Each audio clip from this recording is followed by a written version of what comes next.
Our food system is the most destructive human activity on Earth. It doesn't need to be. And to me, the solution is where we live. We need to harvest the water that we already waste, we need to harvest the nutrients that we waste, and create a food system that's a closed loop. And living, breathing buildings that are ecosystems, to me, just makes so much sense. Joost Baker has been on the show plenty of times. He spent the last few decades bringing no-waste design and food systems to the mainstream.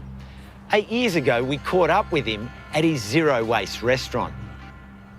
I'd love to put a farm on top of an office tower in Melbourne. That's my goal. I actually want to show how much food we can grow with the waste that the restaurant generates. So I want to have a restaurant, a farm, a composter, and you know, use things like olive pips to generate energy and have a completely enclosed loop with a supermarket at the base so people can buy the produce that we've grown. Anyway, I'm working on it. It's a dream. It'd be good, wouldn't it?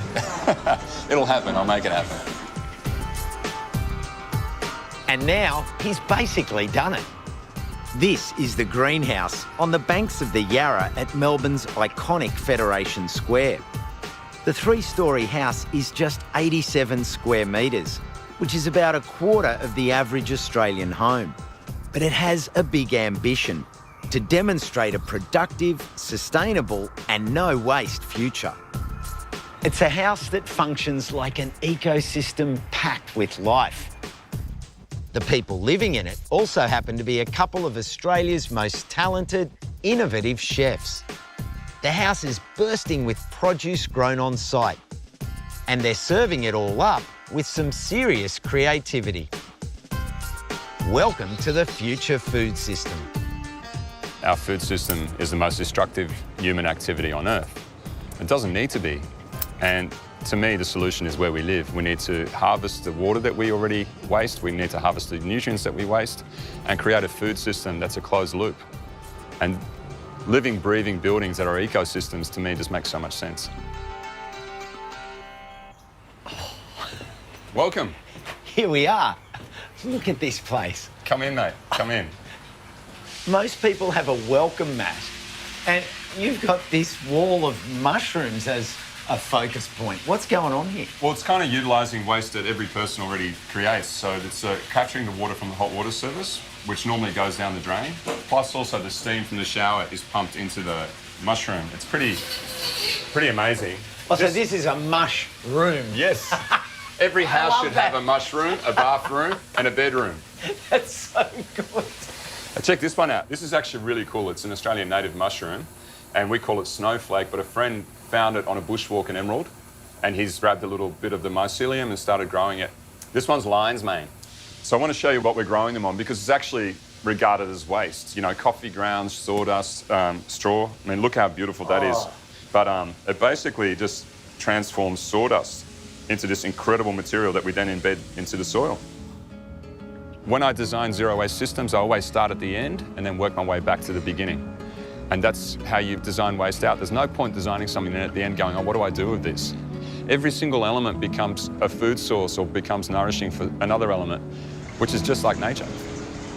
As we go upstairs, we pass another two systems that provide food and cut out waste: aquaponics. The nutrients from the fish waste feeds the plants growing up top. The plants then clean the water, which flushes back into the fish tank. It's a closed loop. Up on the top level, there are rainbow trout. Oh yeah, this is a beautiful one. About 30 native yabbies. Look at this one. You actually want to stop eating these things because you just fall in love with them. And freshwater mussels. There's apparently over 40 varieties of native Australian freshwater mussels, and they can live up to 80 years. And an adult will filter about 250 litres of water a day. Down on the ground level, where it's a little warmer, is a tank of barramundi. The barramundi are brilliant because they grow so fast. You can get a kilo of fish in less than 6 months. All of our fish stock are under huge pressure. To get people to stop eating fish and turn vegan or vegetarian is going to be a very difficult ask. But if you feed them a plate of the most incredibly tasting fresh fish like barramundi and say, well, this was grown here in the house, it's a great alternative. So I really see this as a solution. So I can see that this drum garden bed system is really the focus up on the roof. I mean, yeah, my aesthetic is industrial, using materials that are often disregarded, and they're made from recycled plastic, they're food-grade containers. Same reason that commercial growers grow strawberries and garlic in black plastic. It's to heat the soil. The soil gets warmer at the start of the day and stays warm longer, and they're the perfect wicking bed, so you don't lose any nutrients, you don't lose any water. They're the ultimate zero-waste system. Whatever you water gets stored and held in there. You get a downpour, you don't lose any water. You get a downpour, you don't lose any nutrients. All this amazing produce is harvested by Joe Barrett and Matt Stone. They're living in their house and eating only what they grow. They're even harvesting enough to be able to share it with small groups of diners. What have you found surprising about living here and cooking and eating only what you grow? I thought it was going to be quite a lot more demanding, but it's actually a lot easier than going to the supermarket and trying to decide what to cook for tea. We just go out the back and then the garden's actually guiding what we're cooking. Because it tastes so good, because we're just picking it from the garden, we actually don't have to do too much to it. And people love the idea of eating things that we're cutting to order and so fresh and just full of when flavour. you cut a salad as you eat it, it never tastes better. Like, it's not been refrigerated, it's not been trucked around, it's not been handled by, a heap of different people in the supermarket and then put on the shelf and then moved around and someone else has picked it up and put it down. You pick and eat.